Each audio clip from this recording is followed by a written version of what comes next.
just 1 decade, the number of people with diabetes has more than doubled.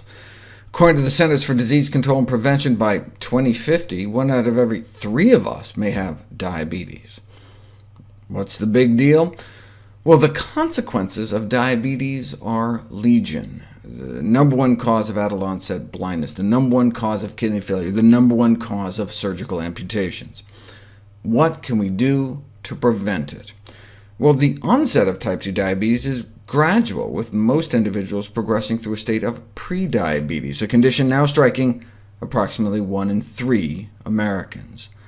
But only about 1 in 10 even knows it. Since current methods of treating diabetes remain inadequate, prevention is preferable, but what works better, lifestyle changes or drugs? We didn't know until this landmark study was published in the New England Journal of Medicine. Thousands were randomized to get a good double dose of the leading anti-diabetes drug, or diet and exercise.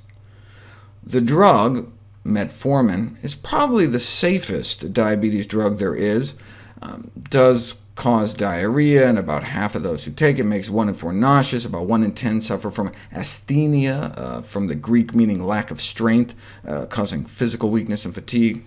But the risk of being killed by the drug is only about 1 in 66,000 every year. And the drug worked.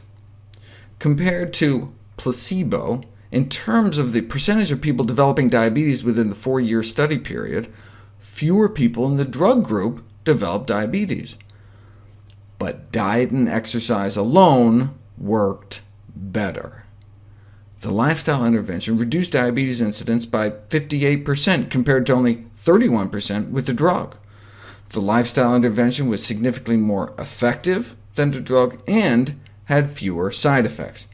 More than 3/4 of those on the drug reported gastrointestinal symptoms, though there was more muscle soreness reported in the lifestyle group on account they were actually exercising.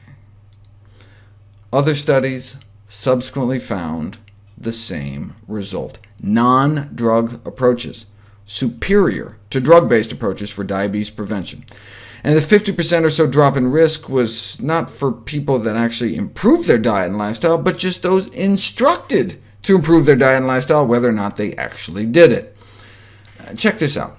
This is one of the most famous diabetes prevention studies. 500 people with prediabetes randomized into a lifestyle intervention or control group.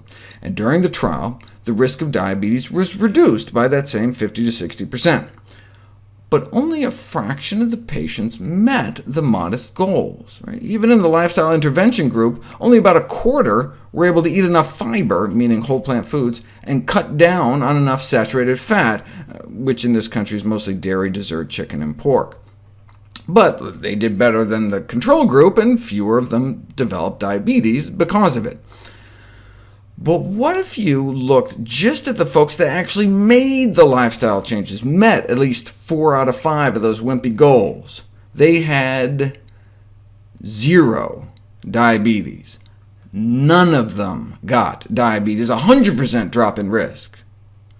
Bottom line, type 2 diabetes can be prevented by changes in lifestyle, even in high-risk pre-diabetic subjects. The fact, then, that type 2 diabetes, a largely preventable disorder, has reached such epidemic proportion is a public health humiliation.